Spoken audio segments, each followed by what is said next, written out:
Orishas, Owner of the Palace, by M. L. Remy. Chapter 1, Last Night in Dallas. Just after dawn, Marcos slowly rose from his spot between the sleeping women, whose names he could not remember. A faint blend of perfume and the scent of extinguished candles hung in the air. Marcos quietly dressed, making sure not to disturb the ladies before he slipped out. He descended a narrow staircase, his hand gliding over the wooden railing. The smell of stale tequila and sweat hit him as he entered the living room, stepping over empty bottles and discarded clothes.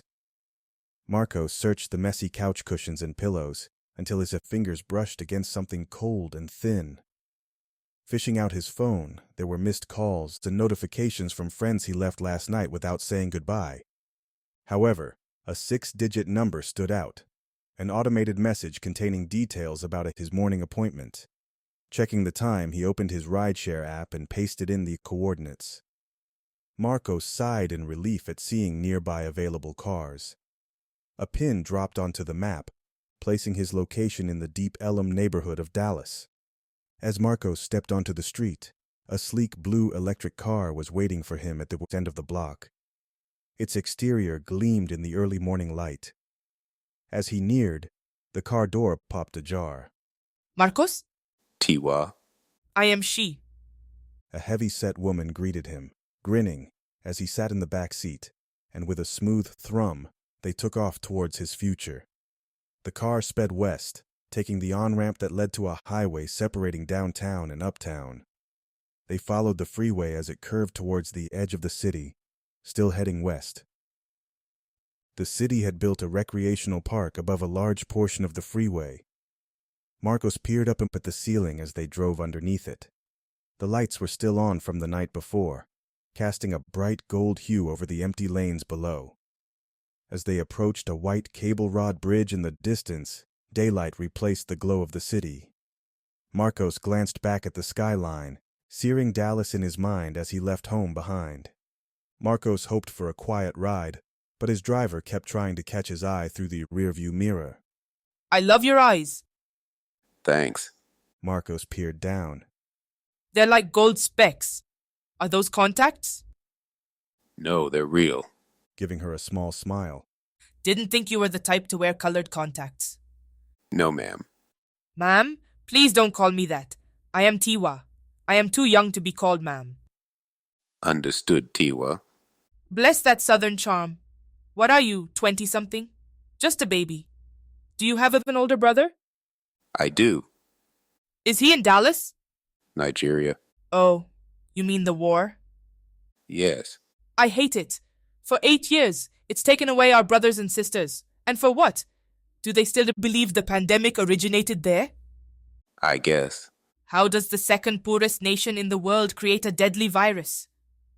I don't know. They don't. That's how. Tiwa rambled on. He sat quiet, admiring how neat and clean her car was. A current model. A new generation came out every year. The interior of last night's ride suddenly came to mind. Her name was Laren. He finally remembered one of the ladies' names. Marcos recalled the pendant she wore. Its glow caught his eye, like finding lightning trapped in stone. And her forwardness was hard to ignore, especially his last night in Dallas. Although he couldn't accept full credit for his decision to enlist, it was only a few months ago, but the memory of that day was seared into his mind like a brand. They arrived unannounced at his apartment, their crisp black uniforms brandishing medals and stripes. Serious expressions. Marcos couldn't recall the face of the casualty notification officer, but he remembered the feeling of dread as he delivered the news. We regret to inform you that Captain Andres A.J. Jackson is missing in action. The words felt suffocating. A familiar fire filled his veins. Before he could choke the flame, he punched, splattering the man's blood across his living room carpet. The American Armed Forces accepted his signature as a war recruit the same day. Much later scrubbing his carpet floor, Marcos wondered what AJ might say about his actions. Your anger holds you back. Scene, morning appointment. When they pulled into an empty parking lot of a faded brick post office, Tiwa stopped the car abruptly. This can't be right. Actually, it's exactly where I need to be. Marcos looked to the rear view mirror. Are you sure? Yeah, I'll be okay. Tiwa placed the car in park. Following 2 rapid clicks, a handle sprang out from the door frame and Marcos got out of the car. Thank you for the ride, Tiwa. Be safe. She called out as he walked towards the entry doors. As Marcos entered the bright, crowded post office lobby, he noted the sizable room retained echoes of its former life. A handcrafted wooden counter stretched across the far side. It was now a check-in station. Behind it, official-looking personnel barking instructions. Clusters of people stood in uneven lines near the counter, their chatter punctuated by bursts of laughter. Some folks sprawled against the walls or sat on their duffel bags in silence.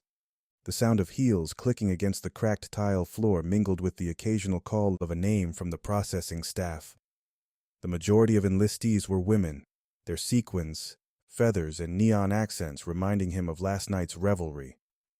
Since his last visit, the military added rope barriers, dividing the room into sections.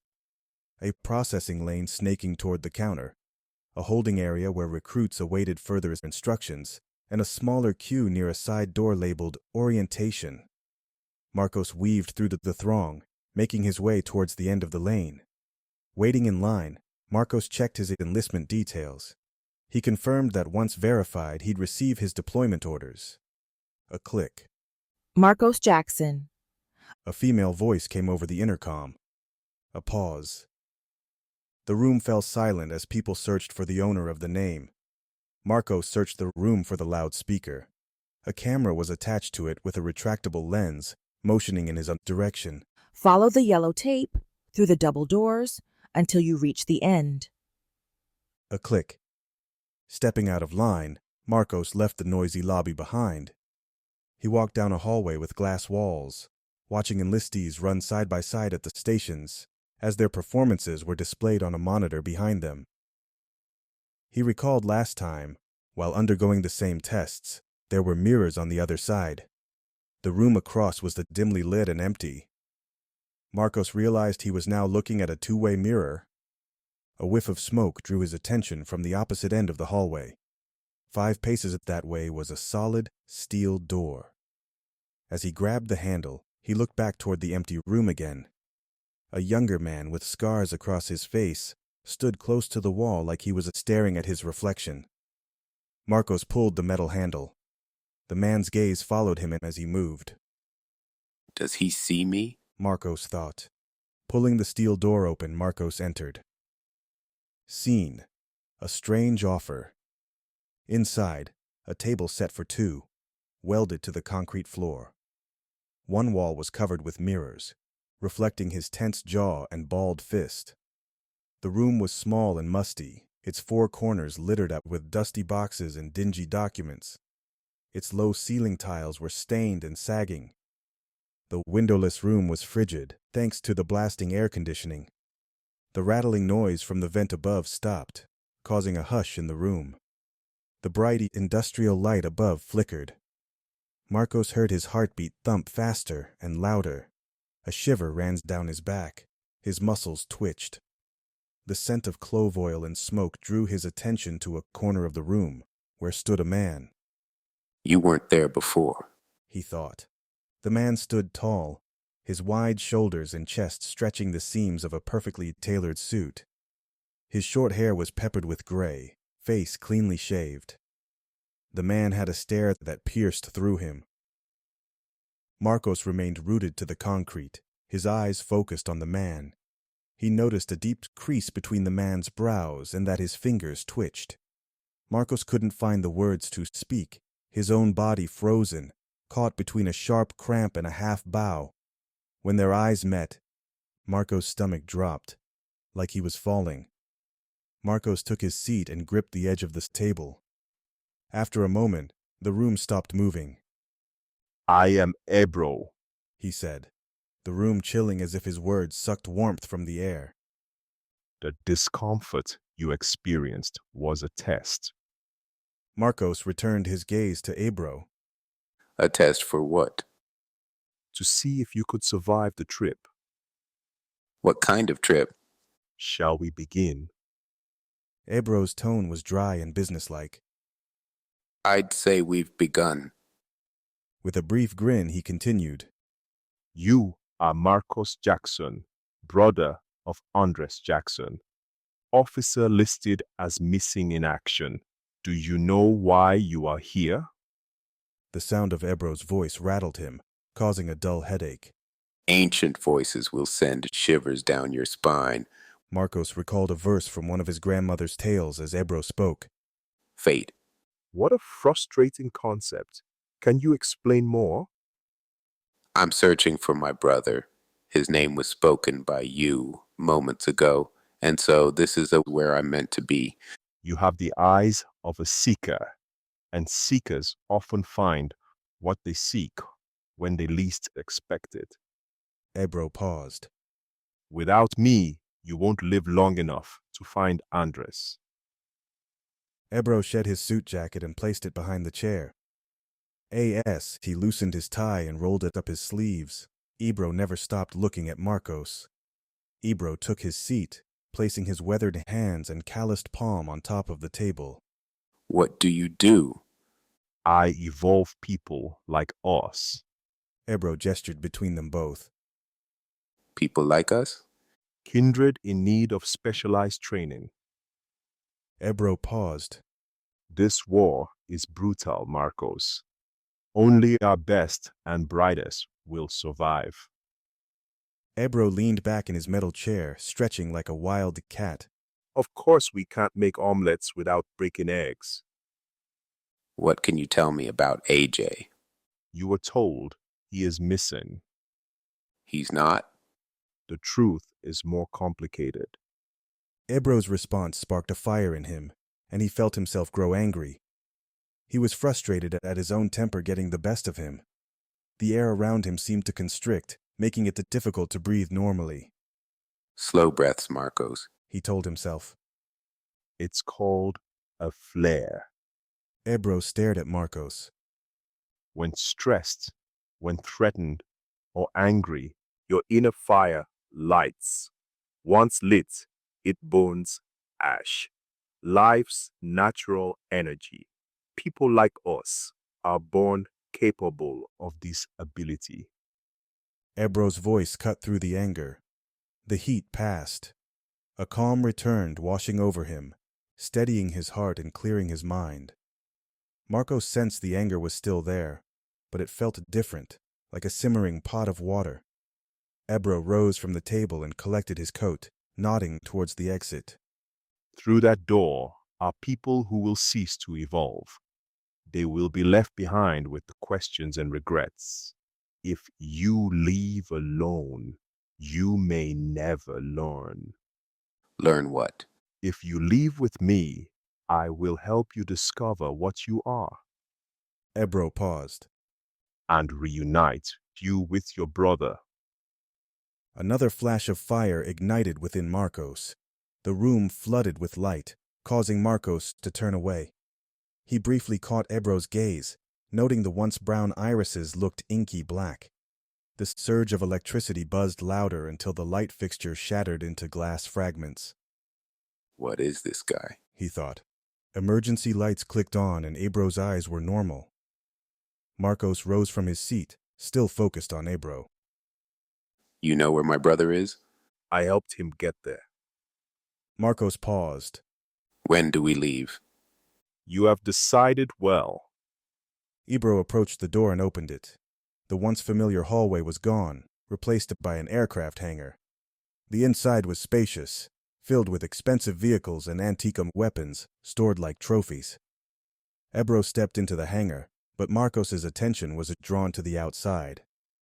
A dark crimson jet was parked just beyond the opening. Its matte finish stood out from the metallic sheen of the inside vehicles. Its body was low to the ground, curved from back to front, without seams or joints, as if it's carved from a single piece of metal. Marcos felt like he stumbled upon a lost relic from the future. As he followed Ebro into the hangar, excitement filled him. This was no ordinary place. It was the unknown. The door closed behind them with a heavy thud. Chapter 2, Ifa. Ebro and Marcos walked across the hangar towards the jet. Amid the unique vehicles lined along the far wall, neatly stacked cash, gold bricks and diamonds lay on open shelving. Organized along the opposite wall, stacked shipping containers, multiple industrial-grade generators, and a detached water storage tank. When's the apocalypse? He thought to himself. Marcos checked his phone, but the screen remained blank and unresponsive. He halted in his tracks, gazing down at the lifeless device in his hand. Glancing at his watch, he noticed the hands were frozen in place. What the hell? Time means nothing here. Ebro said without breaking stride. He turned to Ebro, who was almost at the exit. Marcos placed his phone on a nearby shelf and hurried to join Ebro. As Marcos left the hangar and felt the heat of the midday sun on his skin, he shielded his eyes. The sun was much higher in the sky than when he arrived for processing 15 minutes ago. We're burning daylight. He thought. As Marcos approached the jet, he noticed letters and symbols etched into and across its entire hull. The script was clear, but not in a language known to him. A soft humming noise had alerted Marcos to the jet powering on. A short burst of air signaled the lowering of a stepladder. Ebro stood at its base, motioning for Marcos to climb aboard first. Once inside, Marcos counted 6 seats on board, all unoccupied. He settled into a plush leather chair within a spacious quad-seat cabin near the middle. A ripple spread across the walls and ceiling material, and within seconds, the solid surfaces transformed into a view of the open sky. He watched the tall grass surrounding the hangar sway with the breeze. Whoa. Mumbled Marcos. Thoughts? Ebro asked as he sat across from Marcos. Where are we? Kansas. Marcos smiles. This isn't Kansas. Does it matter? What about the American Armed Forces? They won't move you. Ebro reclined his seat. Marcos Jackson will achieve the rank of a captain before listed as missing in action. Andres caught my attention when he enlisted as well. His file didn't report a brother. We should have met sooner. Ebro leaned back, closing his eyes. A faint gold glow emanated above the hidden exhaust, creating a warm light.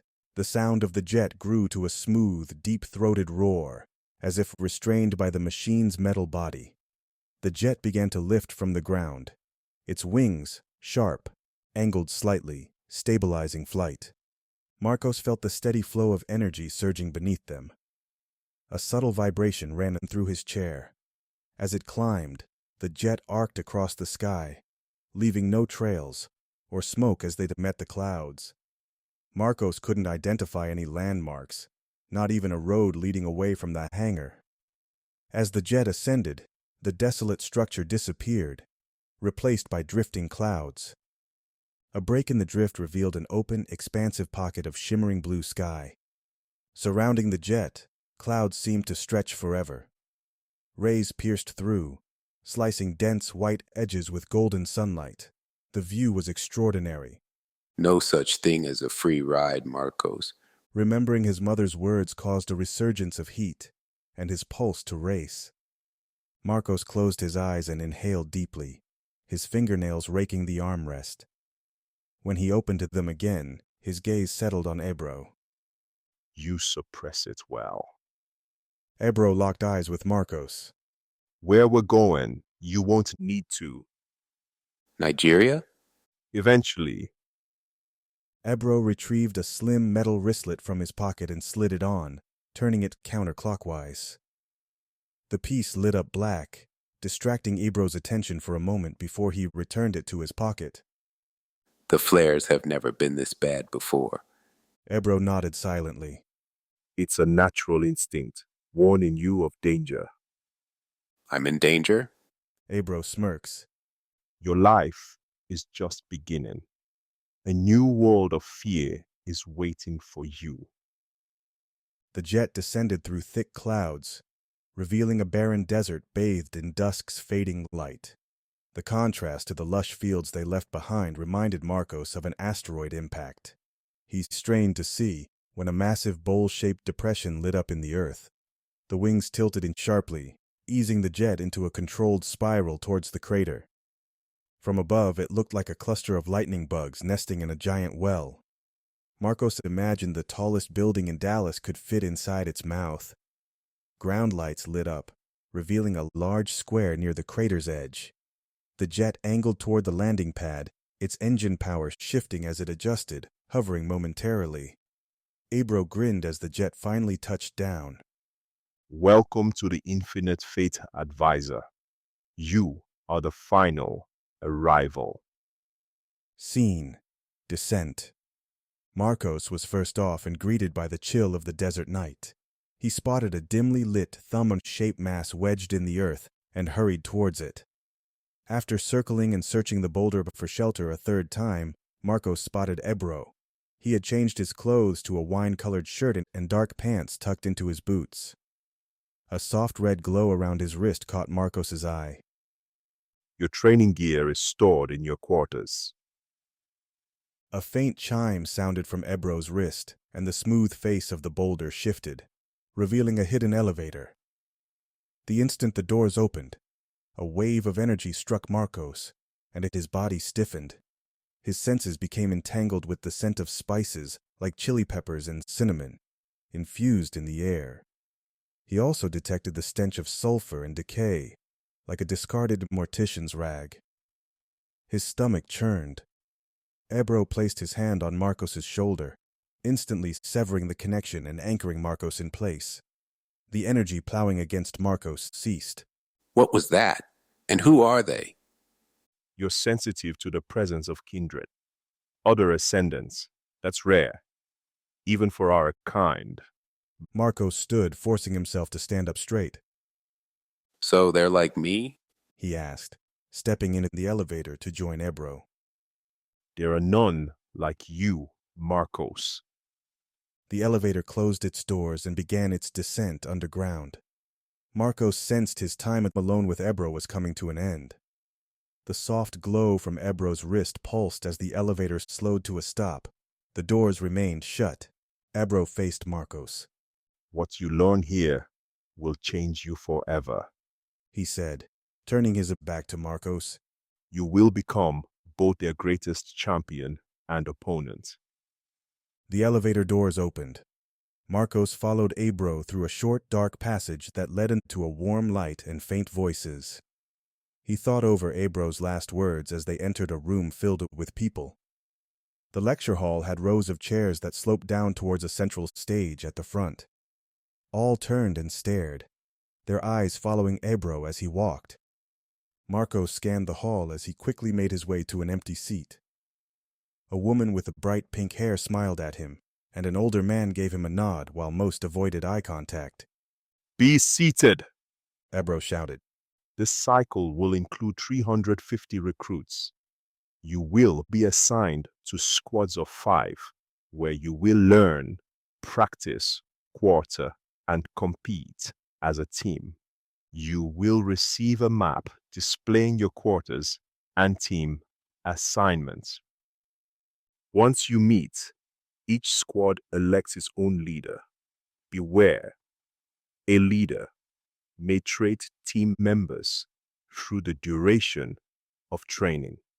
Your daily schedule is determined by IFA, an artificial intelligence that governs this compound. Consequences will follow any deviation. Whispers. Consequences? Marcos thought. Marcos spotted a figure emerge from the back of the stage. An eerie silence fell over the room as a man approached and stood behind Ebro. On stage with Ebro was an identical replica. Marcos leaned forward in his seat, noting this copy appeared younger and their shirt colors differed. Recruits! Ebro's voice boomed out. Meet Ebro. The replica began pacing, scanning the audience. He embodies the thinking, actions, and energy of Ifa. On stage, Ebro lifted his arm to show a glowing wristlet, the same device he'd noticed earlier. This is an Ori. It grants you privileges and access around the facility. The higher your team ranks, the more it unlocks. And you rank by being better than everyone else. Now, recruits, reach under your seats. The recruits fumbled beneath them, rustling with curiosity. Marcos felt something solid in his grasp and pulled out a simple, compact box. The Ori inside was sturdy, with a smooth metallic finish. He slid it on and rotated the way he watched Ebro. It glowed white before Marcos felt a small prick, like a needle. It didn't budge when he tried to remove it. Ebro joined the clone at the edge of the stage, with both Ebros addressing them. The briefing took on a rhythmic cadence. The pinch indicates the device has paired with your body. You now have user access, including audio, and retinal interface with IFA. You each have your motivations for being here. Whether it's for compensation, a sense of duty, whatever your truth may be, Ebro's gaze lingered on Marcos. you chose to be here. Among you are those who've walked these halls before, who understand the price of survival. If you're lucky, you'll figure out who they are. If you're smart, you'll learn from them. Now you must learn to fight for your life, kill or be killed. You will perish in this war unless you heed our warning. Murmurs from the audience. This is war.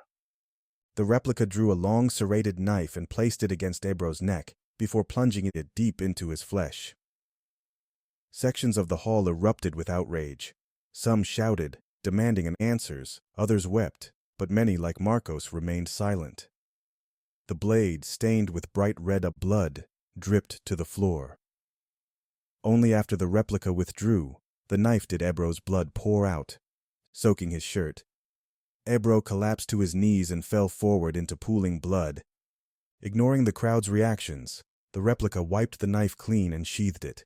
From the shadows emerged 3 figures, soon followed by 9 more, until there were dozens of Ebros standing on stage, distinguishable only by their colored shirts. We are Ebro. We are Ebro. We are Ebro. Silence fell. They shattered spirits to forge strength. Remembering another old verse, Marcos kept his gaze fixed on the Ebro that killed his guide. You are dismissed. Scene. Assignments. The lecture hall became a chaotic symphony of conversations and movement. Marcos remained seated, waiting for the crowd to disperse. A map materialized, not on a screen but as an overlay to his vision. A holographic, exploded axonometric model of IFA appeared. Hallways, chambers, and 72 levels displayed in sharp focus. The map felt alive, each room pulsing. Spatial awareness activated. What? The world shifted for Marcos, the room unfolding into a map laid out before him, intertwining reality with data. Flickering indicators marked equipment rooms, weapon storage, and practice fields, each labeled in clean, glowing icons that hovered like translucent images. He knew exactly where he sat in relation to the lecture hall. It flowed with him, adjusting to his gaze, as though tethered to his thoughts. He expanded his senses to the edges of Ifa, and suddenly the compound didn't seem as vast. Whoa. Thanks. Quantum scripting at its finest. Staring at the Ori. Come again? Hi, Marcos. I'm here to help you acclimate. Ifa? Correct. Now I talk to myself? Don't you normally? Yes, but this is different. You control how your Ori is used, Marcos. For now, could you please help me in silence? A highlighted route appeared in dotted gold line marking his assigned quarter. Now the crowd had thinned. Marcos headed for the exit. The hall had emptied out, and the slain Ebro removed. When Marcos neared the exit, his ori vibrated, opening the doors. A hallway filled with loud recruits greeted him. As Marcos pushed through the crowd, he spotted an elderly black couple, their hands clasped together in prayer. As he moved on, a younger black man with a backpack joined them in prayer. Marcos passed a wiry recruit with alert eyes, a light-skinned man dressed in prison orange. "Wagwan," he said with a gravely voice, grinning like he just won his freedom. After tilting his head back in acknowledgement, Marcos turned a corner. Amidst the chatter he heard several languages being spoken. A female recruit with wild, wavy hair bumped into him. "Watch where you're going, youth," she chided before disappearing into the crowd. Her accent lingered in his mind as he continued on his way. Following his map, Marcos maneuvered past escalators and lifts, connecting multiple levels of the enclosed core. Flickering a text labeled the area the Central Connector Hub. People were meandering around different floors or marveling at the crystal dome above, its light illuminating the entire hub. As Marcos walked down a hallway, the door to his quarters was marked by a hovering greeting. Welcome, Squad 7. Marcos entered and was surprised he was the first to arrive. The air was cool and crisp, scentless. He felt the room hum, as if the space itself were meditating. He stood at the center, admiring the curved quarters. The walls were rough, a metallic stone that shimmered with glowing symbols, like on the jet. Jet tucked into the far corner of the room, a single water closet and vanity. Along the curving wall, 4 identical beds were embedded, elevated inches above the padded dark floor. On the far end of the room, separated from the others, a larger bed. Its position had a view of the entire room. A panel glowed along the curved wall opposite the beds. As he approached, a hidden locker opened, revealing storage compartments for uniforms and personal effects. Inside were the wine-colored long-sleeve shirts and dark pants, a light pullover, sturdy boots, and bagged toiletries. Narrow chests were embedded inside the locker. Their touch-activated drawers revealed underwear, sweatpants, and shirts. Once he closed the locker, the floor-to-ceiling wall transitioned into a blank screen. That a dark display dissolved into a view of outer space, as though a portal opened. Pre-programmed scenes flickered in front of Marcos, offering alternative landscapes. A tingling sensation at the back of his neck stopped him scrolling the menu. Grasping his neck, he blinked and refocused, yet the feeling persisted. At hearing an approaching voice, Marcos sighed and turned to watch the door open. Here we go, he thought, preparing himself. An athletic Latino man entered, followed by a taller, older woman. Her smooth, dark skin caught his attention. She looked familiar, but he couldn't place her. The man extended his hand to Marcos. "Que bola?" he said with a warm smile. Marcos noticed his hand was trembling. "I'm Daniel, and this is Osha." I'm Marcos.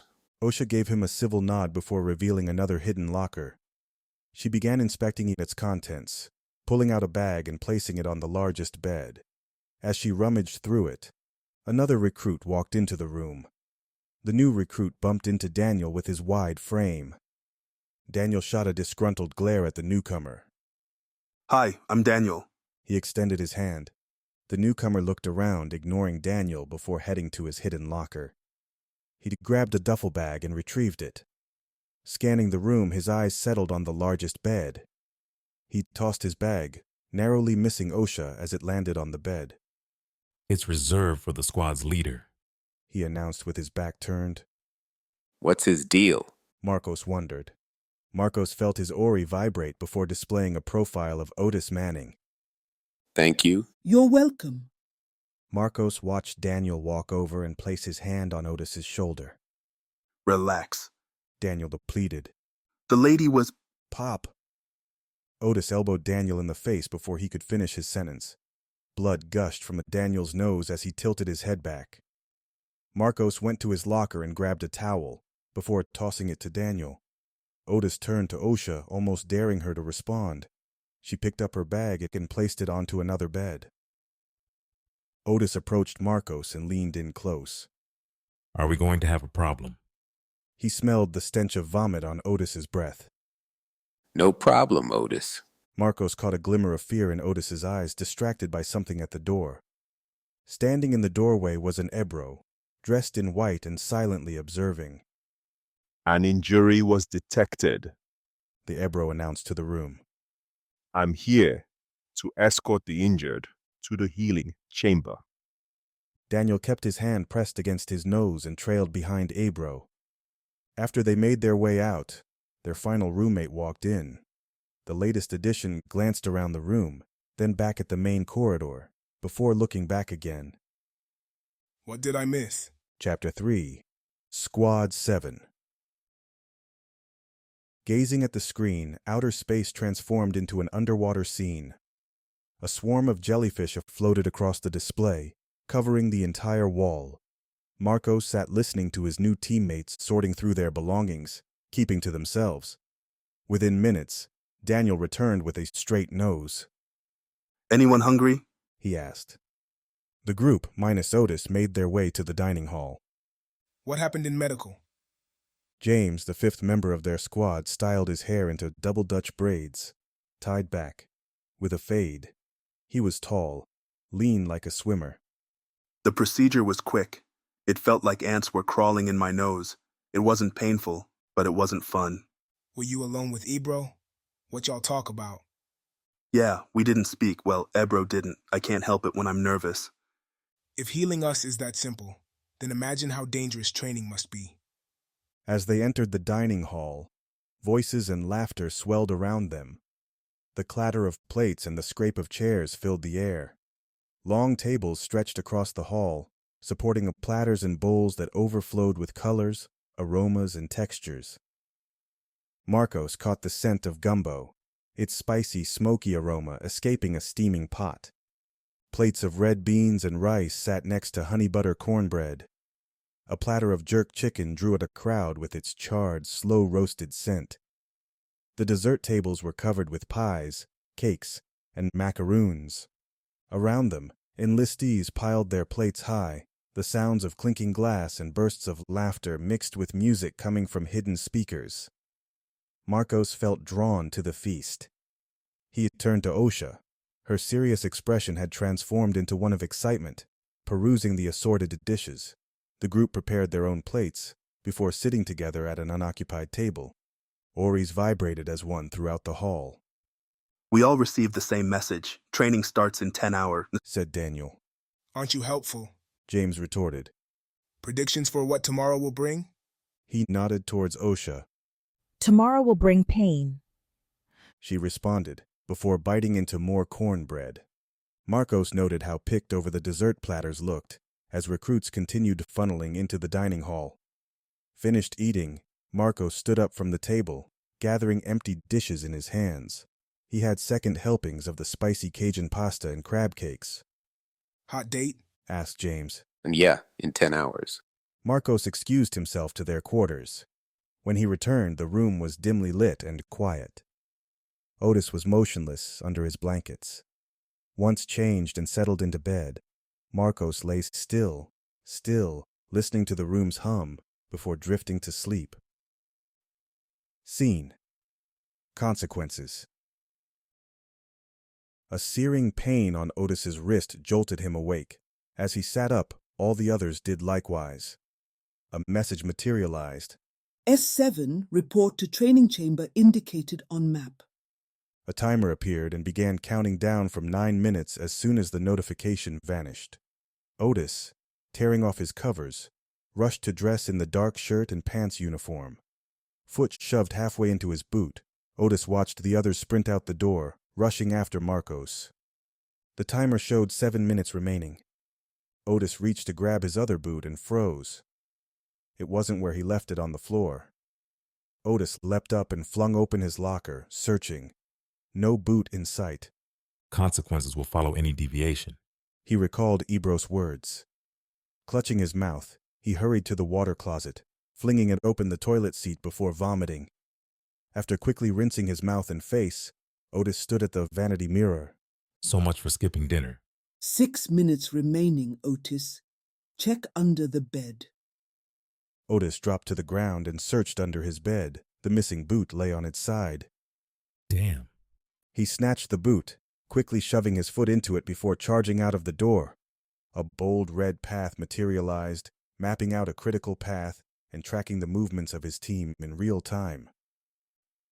Scene: decent bout.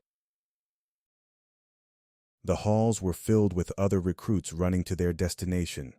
All, minus Otis, kept pace behind Marcos. With each passing minute, a vibration at their wrist served as a warning. Final minute. He thought. When they crossed the threshold into the highlighted room, their timers dissolved. Inside and along the back wall, 5 punching bags hung from thick industrial-grade chains bolted to the ceiling. At the center lay a wide circle etched directly into the floor. The circle was large enough to accommodate a pickup truck. They stood in a square-shaped sparring gym. Ebro crouched down off to the side, dressed in a fitted black uniform. He leaned to one side, stretching an arm, his fingers flexing, rotating his arms in controlled circles. Ebro extended his body like a plank, his head tilted up, gaze focused, a look of calm readiness. As Marcos began stretching, a cramp in his gut folded him over in pain. He saw that his teammates were also struggling, their faces twisted in agony. Marcos collapsed to the ground, a wave of nausea overcoming him. The seconds ticked by slowly, and then the feeling was gone. Otis entered the room and froze when he saw the team sprawling on the floor. Ebro rose from his position and walked over to Otis, his expression blank. He then addressed the members rising to their feet. The effects you felt were induced by a neurotoxin designed to mimic organ failure. It's triggered by tardiness, he stated, making direct eye contact with Otis. Only present members are affected until the team is considered whole. Are you serious? Shouted James. Question. Recruit. James looked around in disbelief before he shook his head. Ebro waved for Otis to join the others. Otis made his way to the back of the room, avoiding his teammates' glares along the way. A low humming sound filled the room, and Marcos suddenly felt heavier than usual. Coño, ¿qué mierda es esta? Daniel murmured to himself. Today, you will discover your capacity for existential burden. This chamber simulates increased gravity, up to 1,000 times Earth's force. Ebro paused, and his Ori pulsed 5 times. Above your heads, a clear sphere will appear. As Ebro spoke, translucent spheres, the size of a basketball, appeared above each member. Your task is to jump and touch the sphere as I increase the gravitational baseline. Successful connections will result in a red-colored sphere. Do this until I say differently. For the next several minutes, they jumped to reach the hovering spheres. It was comparable to trying to touch a basketball rim every time. Ebro's eyes closed longer than usual, and when they opened again, Marcos felt pressure on his limbs. Exercising in Earth's gravity keeps you weak. Ebro spoke over the sound of labored breathing and padded footsteps. This is a quarter of what your astronauts experience leaving the atmosphere. Marcos bent his knees, breathing deep as he launched himself into the air, fingers grazing the sphere just enough for it to flash red.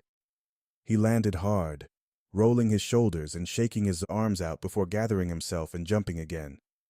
His muscles burned, an ache spreading it through his legs, but he kept going, forcing his body to obey. Through gritted teeth, Marcos fixed his gaze on the clear sphere above him. He leaped it again, arms stretching, fingertips missing the sphere. He landed, sweat leaving his temples, drenching the floor, his breaths coming shorter and quicker. The world around him faded. His teammates labored breathing, the rhythm of their jumps, the strain in their faces. All he could see was his sphere, pulsing, taunting him to reach it one more time. Marcos sank low, his legs trembling as he launched up. His hand arced toward the sphere, but he came up short, his fingers slicing through the air. Damn it! Setting his feet, ignoring the exhaustion in his muscles, he jumped again, harder, and with everything he had left. His arms swung, but again, his fingers missed the mark. The sphere hovered untouched, and he landed unsteadily. Enough. Ebro's voice boomed through the chamber. Marco stumbled to a stop, winded and wiping sweat from his brow. How long was that exercise? 22 minutes and 13 seconds. Osha leaned forward, hands on her knees, panting. The rest of the team collapsed on this ground. Recruits, you will train here daily, increasing your body's endurance. They watched Ebro step into the center circle. Gather around the boundary. As they gathered around, Ebro motioned for Osha to enter first. Next, I will assess your abilities in combat. With her jaw set and fists balled, Osha entered, positioning herself several steps away. The only member to achieve all jumps successfully. Well done. Osha didn't respond. A bell rang. Osha sprang forward towards Ebro, crouched low, her fists up. With a quick flick of her wrist, she threw a feint towards Ebro's face. He dodged, and Osha took a step back, shuffling it across the floor. Shifting her stance, she launched a fast jab, followed by a punch that missed. After evading Osha's attack, Ebro's hand wrapped around her upper arm. She cried out as Ebro twisted her arm at an angle. With a sudden jerk, he pulled Osha off balance and drove his knee into her chest. Ebro sent Osha crashing to the ground with a thud. Osha lay still, face twisted in pain, cradling her shoulder and gasping for air. Daniel stepped forward, but Ebro raised a hand to stop him. Leave the circle, commanded Ebro. They all watched Osha struggle to stand under the increased gravity. After an unsteady start, she found her balance and walked out of the ring without looking at anyone. Next, the member who performed the worst. Ebro waved for Otis to join him. Otis entered the boundary, his gaze locked on Ebro, nearly the same height, but Ebro was much leaner. As Otis stalked the perimeter, Ebro mirrored his movements, never taking his eyes off of him. When they were within reach, Otis charged towards Ebro and maneuvered behind him, locking Ebro's arms against his sides. A sharp stomp on Otis's foot. Bones broke. Otis yelled. The back of Ebro's head slammed Otis's face, streaking the floor with blood. Grabbing it and flipping Otis over his body, Ebro choked him until he passed out. He then dragged Otis's limp body out of the boundary before returning to its center. You three together, he said, looking to the remaining members. Daniel and James snuck a glance at Marcos's way. Suddenly Osha appeared behind Ebro. She wrapped her long arms around his legs, and through gritted teeth, lifted him into the air. Racing into the ring, Marcos tackled Ebro's suspended body. They hit the ground with a heavy thud, before quickly rolling out of attack range. Crouching on all fours, Marcos felt a numbing sensation spreading from his shoulder to his arm. Ebro, back onto his feet, caught Osha's leg mid-kick and elbowed her thigh. Osha wailed and Marcos pounced at Ebro. His fist pummeled Ebro's kidneys, ribs, liver, nothing. Turning to face him, Ebro dodged a blow by lowering his guard. Seeing an opening, Marcos swung his fist harder. Raising his elbow in a flash, Ebro blocked the punch. A crack of bone, the impact of knuckle on elbow jarring his wrist. Marcos stumbled backward, his hand throbbing. Seizing Marcos by the head, Ebro slammed his own forehead out repeatedly, until Marcos collapsed to the floor, blood blurring his vision. Rolling out of the ring, Marcos clutched his head, pressing the injured hand to his chest. Crouching outside this boundary, Osha favored her good leg. A decent bout, Ebro said, strolling back to the center of the circle. But Osha attacked you out of turn. Is that allowed? Daniel asked. Your objective is to survive. You must work together to defeat me. A groan came from across the room. Rolling himself onto his back, Otis's eyes fluttered open. Ignoring the outburst, Ebro motioned for James and Daniel to enter the ring. After a moment they ran at Ebro, but it was no use. In seconds, both men lay defeated on the ground, battered and bruised. Their first lesson as S7 ending when the chamber door opened to a white-cladded Ebro, ready to escort them to the recovery wing. Scene Squad Game. Stretching burned for Marcos. His limbs felt like lead weights. He looked down to his hand. It had ballooned to twice its normal size. The recovery wing had a tall ceiling with multiple arched, white and gray concrete walls, nestling long, expansive windows. Outside, he saw rolling green hills on a misty morning. As sunlight dispersed shadows over crops and trees, his body began to relax. Seated across from the scene, Marcos wondered if it was actually early morning.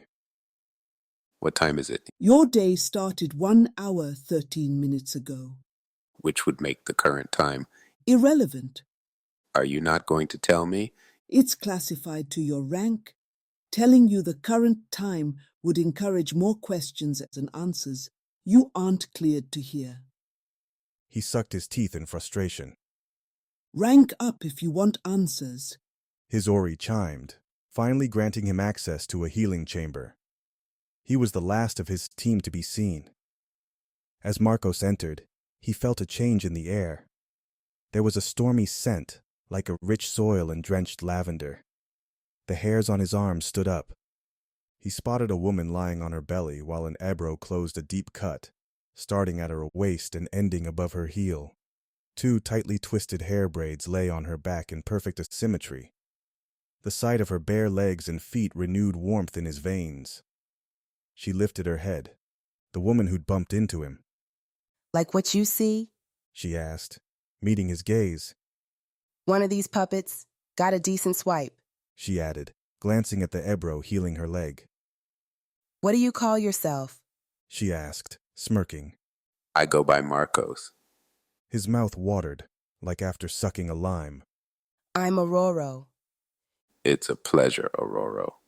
She rose to a sitting position, sliding her legs off the table and landing on her feet. As she headed towards the doorway, disposing of her torn pants and boots. I'll be seeing you, she said, glancing back with a sly smile before leaving. Ebro's fingers began probing the swollen skin around Marco's eye, ignoring the exchange. A gentle warmth radiated from his Ori, spreading through his wrist and up his arm. Marcos felt like liquid energy flowed in his veins. Within Marcos, at his eye socket, threads of light flickered, as if pure energy were stitching broken fragments back together. A sensation of icy water filled the void, solidifying with strength. Explain what's happening. First, aligning fragments of the fractures in your eye socket within millimeters. Ash infusion accelerates your cellular regeneration.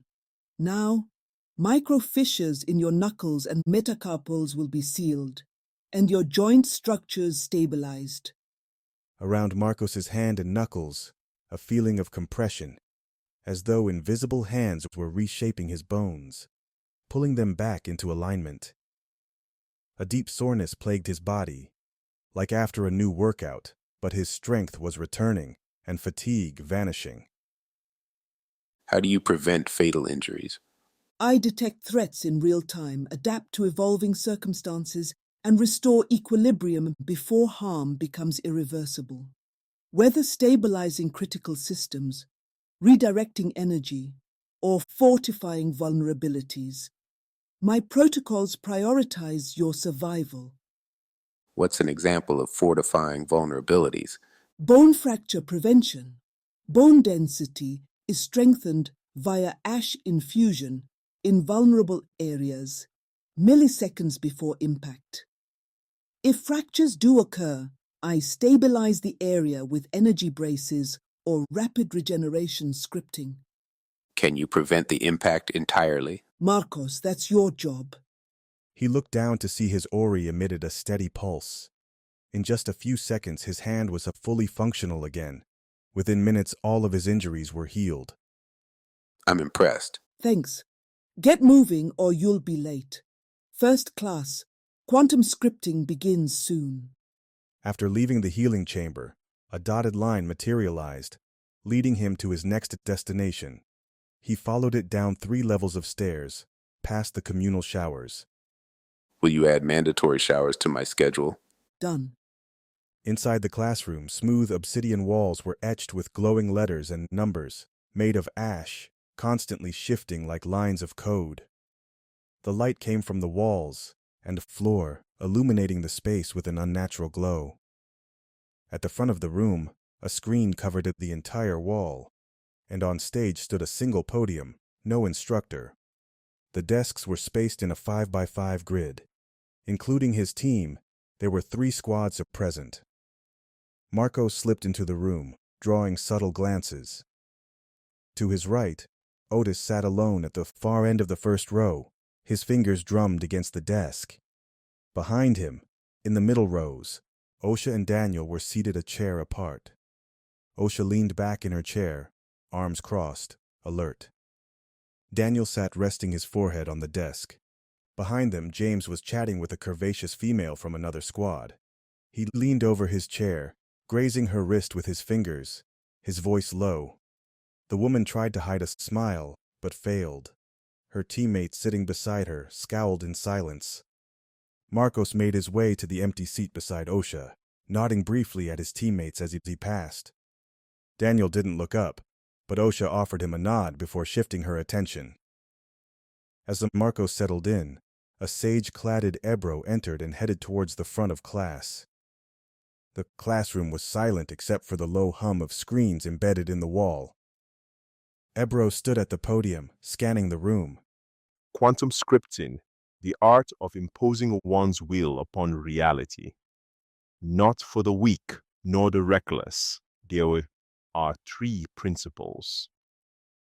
As Ebro spoke, the screen behind the podium lit up with text. Written symbols. Characters imbued with ash and inscribed on surfaces bind the script's meaning to the material world. Spoken word. When spoken, ash amplifies each syllable, shaping the possession to the intent of those words. Mindful creations. For the most skilled, conjuring can be done with a simple thought, the mind guiding energy to materialize. Master them, and you will rewrite existence. Fail, He let the word hang, closing his eyes a moment. and you'll be consumed by the wills of others stronger than you. Ebro knelt and placed his palm on the floor. His fingers danced with an unnatural grace, etching glowing letters and unfamiliar symbols. The recruits leaned forward or stood, mesmerized. The floor beneath Ebro's hand shimmered, and suddenly, a transparent barrier erupted around him, extending to the ceiling. Some recruits recoiled, sitting down immediately. This script, He said, his voice clear. is a symbol of separation. You see me, I see you, but no force weaker than my own can breach this barrier. One recruit muttered, "What happens if you're breached?" Ebro glared at him. With a clap of his hands, the barrier dissolved, and the recruit sat back in his seat. Game over. Ebro strode to the middle of the room, pausing before James. You stand. James scrambled to his feet. Spoken words are more than commands. They are realities undoing. Ebro said. His tone dropped to a murmur, barely audible. James's hand moved as if possessed. His fingers and thumb imitated a pistol, before pressing against his own neck. James stood still, his arm muscles twitching. Feel that? My will bend in your body. Ebro's voice was devoid of sympathy. Learn to protect your mind. Or who knows, the next person who speaks to you may enjoy bending you to their will. Ebro snapped his fingers, and James's arm fell limp. James gasped, clutching his throat, taking his seat. As Abro returned to the podium, recruits sat still, avoiding his gaze. And now, mindful creations. Abro's hand extended, his fingers curling as if gripping something unseen. Slowly, a jagged shard of energy materialized in his grasp, its translucent form glowing black. He conjured a blade fit for peeling flesh from bone. A whisper came from behind. In a flash, Abro flung his creation toward the back. The shard embedded itself into the desk, nicking a recruit's trembling hand. Do I have your attention now? Abro asked, his gaze set on the recruit. With a flick of his wrist, the shard disintegrated into ash, scattering to the desk, dissolving into nothing. The recruit sucked on the wound of his finger, but said nothing. Abro stepped forward, pointing back at the screen. These principles are not tools. They are weapons, and they will demand everything from you. The recruit sat silent as Abro's gaze swept over the room. Class dismissed. Recruits left the classroom and scattered. After splitting from his team, Marcos traveled to the food hall. As he approached, the door glowed red. His schedule materialized. 3 hours until my next meal. Correct. Seriously? He spoke aloud. Another recruit walked by, then stopped and turned around. He wore an unzipped gray jacket with his uniform. All good, bro? He asked. Yeah, adjusting to our new schedule. Day 1 has been rough for us all. They began walking towards the connector hub. What do you think of the compound? It takes time to adapt to new environments. Helps if you have the right mindset, he said, pulling out a joint. They stopped abruptly, as he lit up and smoke wafted from his nose. Call me Rye, offering the joint to Marcos. Looking around, Marcos hesitated, aware of others nearby. Eventually, they'll find their own vices, said Rye, glancing towards the distant recruits. Accepting the joint, Marcos inhaled deeply, holding the smoke in his lungs until he hadn't to exhale. Marcos, he blurted. And thanks for this. They continued walking. No worries, brought a lot with me. I figured a 50-50 chance of it being tossed out. That was smart thinking. I didn't bring anything. Bold move. Rye accepted the joint back. How are your teammates? They're an interesting bunch. So far, so good, though. And you? Same. Rye became momentarily distracted. My bad. I need to be somewhere. Let's catch up later, he finally said. For sure.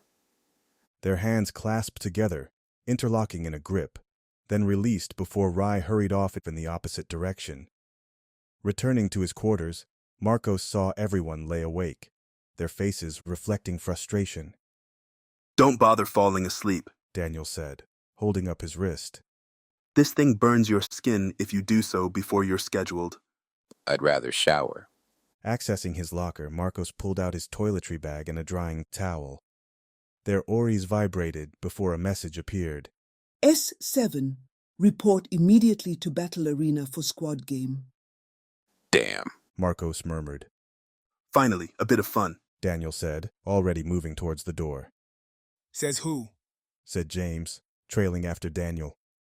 Osha marched towards the door, her quick strides a contrast to Otis's slow and heavy steps behind her. Marcos was last to leave. Together they took a lift transporting them towards the top of the compound. The sound of chatter grew louder as they approached the arena. A separate notification went to all recruits encouraging attendance. Marcos felt himself smiling as he neared the entrance. As S7 entered, excited voices welcomed them from a circular arena. The concrete seating and roof structure seamlessly formed multiple tiers of observation decks, giving everyone a clear view of the central stage. Above, a massive dome flooded the arena with light.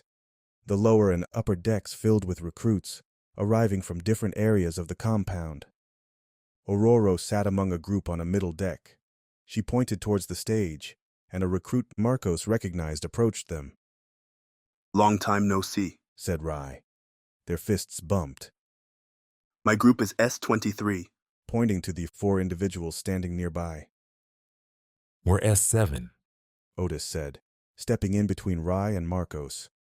The walls of the arena began to shift, sealing the entrance behind them. We should move towards the center. Rai began walking back to his group. What's happening? Marcos asked, following behind. This section of the stage is about to drop. As the stage next to the outer walls fell out of place, Marcos realized they were on a suspended platform engineered using compact metal circles. One by one, the rings fell away, shrinking the stage. S7 joined S23 in a large huddle. Once the final circle fell, the remaining stage had reduced to the size of a ballroom. At the edge of the platform, Ebros rose from below, climbing atop the stage. In seconds, 10 Ebros clad in black gathered opposite the recruits.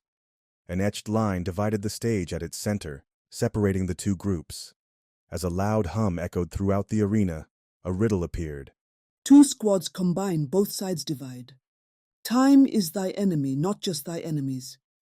If any survive, then all shall fall. Alone you'll fly, together you'll rise. First an alliance, then a defiance.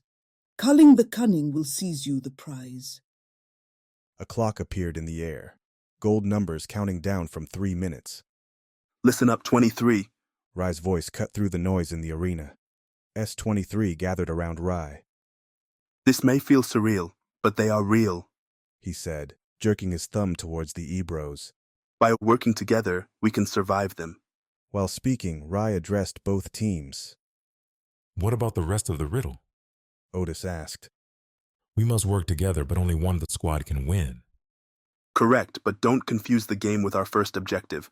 To win, you must survive. Otis fidgeted in place, his fist balled. A long rectangular opening in the stage revealed itself. An identical slot opened amidst the Ebros. What rose from beneath? Axes, broad and thin blades. Medieval weapons made for slaying. They were suspended vertically, as though held up by invisible strings. The crowd grew louder, their voices amplified against the concrete surfaces. What are we supposed to do with these old-ass weapons? James asked, pointing at a spear. All right, focus, work together, move with caution, and fight like your life depends on it. As the clock struck 60 seconds, gold numbers turned to pulsing red. Rai's Ori glowed gold, along with 5 other recruits. After retrieving a sword with a crossguard, Rai handed Osha a dark metal staff. Otis and James also chose weapons, their own Oris aglow. Daniel, however, failed to retrieve a knife as it refused to budge with his dark Ori. The Ebro tribe stood in grid formation, evenly spaced, 6 of their members sheathing slender swords on their backs. The clock struck 10 seconds and the Ebros began to reposition. They moved in pairs, spreading out diagonally across their territory. Mirroring the closest Ebro's position, Rai raised a closed fist in the air. In response, his teammates flanked him on either side, forming a V shape pointed towards the tribe. The members at the ends, weaponless. Flank S23 on both sides. Marcos blurted out. Daniel will support from the middle. S7 quickly spread out accordingly. Marcos and Daniel stood shoulder to shoulder in the center of the group. Their side's weapons gallery paces behind them, unique pieces still awaiting ownership. Wait to engage, call out warnings or patterns. Snag a weapon when you can and be ready to use it. Marcos instructed Daniel. Daniel nodded. A bell rang. The first Ebros advanced, veering toward the left flank, their weapons drawn low. The remaining tribe members stood still, waiting in position, like statues. One Ebro darted towards Otis, sword tucked against his side. Otis raised his sword, using both hands to wield its broad blade. At the last second, Ebro arced his katana around, slicing the neck of the youngest S23 member to Otis's right. The man fell to his knees, clutching his neck, blood spilling. A recruit, with streaks of silver in his hair, dove in from Otis's right, deflecting the katana. their blades clashing and sparks flying. The second Ebro circled around the attack, staring at the Otis. Stay in formation. Rai barked. Otis stood, body rigid, his sword at the ready. Ebro moved towards Otis, but Marcos, using his boot heel, kicked Ebro back, sending him stumbling backward into his dueling companion. A break in formation appeared. Pivot. S-23 moved in unison to Rai's command, their boots scraping the stage as they shifted counterclockwise. SE-7 scrambled to reposition as the second pair of Ebros engaged on the right. Osha, wielding a hammered round metal staff, deflected the katana blade, her muscles straining under the force. James, armed with a long knife, circled behind her, watching the second Ebro. A smirk crossed Ebro's face as his blade slashed out. A broad-shouldered woman standing to Osha's left cried out as the katana sliced 3 of her fingers off. She dropped her axe, screaming as Ebro hauled her away from the group. Rai, appearing next to Ebro, swung his sword, severing Ebro's head in one swipe. The tribe shifted their attention, all turning to glare at Rai. Rai raced back to the formation center, his teammate in tow. The woman recruit wailed as the second Ebro snatched her away from Rai, dragging and tossing her off the stage. A red glow appeared on Marcos's Ori. Charging forward, Marcos slid on his knees, grabbing the fallen two-headed axe to deflect a slash from Ebro. Pain shot through Marcos as Ebro nicked his shoulder. Osha appeared at his side, blocking another slash. Get up! Osha yelled at Marcos. Osha, twirling her staff, cleared their immediate space. Marcos, pressing his shoulder against Osha, backpedaled until they returned to position. Osha, taking a knife from the stocky recruit standing to her left, hurled it at their Ebro attacker. The charging Ebro dodged the throw, feinting to attack Rai instead. The tossed blade struck another in the tribe. The Ebro fell to the ground, still. Scene: Daniel's point of view. Daniel's legs shook, standing next to Otis, his hands tightly gripped a spear. He claimed the weapon, after Ebro hurled the silver-haired recruit off the edge and his Ori began to glow. Beside him Otis stood tall, his broad sword held steady. Together they faced a single attacker. Ebro charged at them, slashing at Otis and slicing open his wrist. Otis dropped his sword, blood dripping from his wound. Suddenly Daniel felt a strong hand grabbing the back of his neck, pulling him close. Otis lifted Daniel's body, using him as a shield against Ebro. Daniel felt the katana pierce his chest and exit his back. In a split second, Daniel's view shifted as he fell backward, landing on Otis's body. Everything went silent for Daniel. Scene: James's point of view. James's breathing quickened, standing next to Marcos, tightening his grip on the knife. The severed Ebro head lay just out of reach, staring at him. Another Ebro lay motionless at the Rai's feet, blood slowly pooling beneath the body. A third pair of Ebros attacked the center of formation, their katanas a blur. Ha! Yelled Rai, a long cut appearing across his chest. Rai, flicking his foot, kicked up at the katana and caught it. Gripping the crossguard of his sword, Rai swiped from right to left, creating space between the approaching Ebros. As Rai dueled, James flung his knife towards the tribe, but the Ebro was quicker, catching the blade and throwing it instead at Rai. The knife struck. Rai stumbled backwards, one sword dropping and sliding near James, who dove towards it. James gripped the hilt of the katana, but it wouldn't budge. He saw that his Ori was no longer glowing. Suddenly, Ebro appeared and sliced through his forearm. His severed limb fell to the stage with a meaty thud. James yelled as the searing heat radiated from the cut. Scene: Osha and Marcos. Osha gripped Marcos's arm, holding him back as the tribe dragged James into their territory. The tribe, lifting James over their heads, threw him forward to land on Rai, breaking the remains of their formation. Immediately, after pushing James off himself, Rai was stabbed by the Ebros. Osha darted forward, shoving her staff into the neck of one Ebro. Duck! Marcos yelled, charging towards Osha, axe at his side. He swung his axe. Osha dropped to the floor. His axe head struck the second Ebro's chest. The crowd cheered and yelled. His arms trembled, surveying the stage. 6 Ebros and 3 recruits remained, with 12 minutes left on the clock. Across the stage, the last S-23 recruit, a stern-faced man, resisted Ebros alone. Osha stood by Marcos, her chest heaving as she scanned the stage. He needs our help, She said, We have our own issue. pulling his axe from Ebro's chest. Osha turned to see an Ebro watching them as a black serpentine whip swung back and forth in his hand, building momentum. The snap of the whip earned a moment of silence from the audience. For Marcos, the sharp crack sparked his sprint towards its wielder. Yeah! Osha's voice rang out, throwing her staff like a javelin.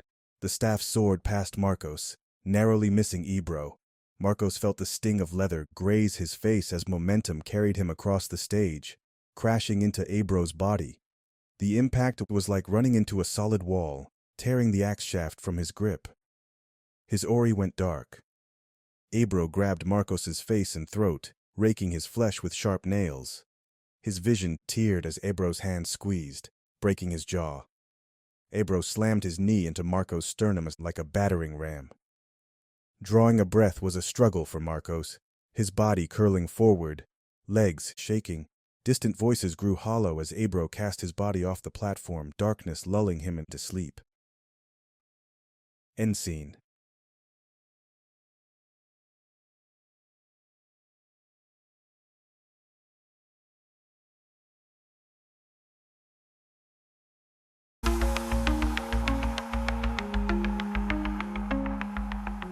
The future is forged in the fires of the past.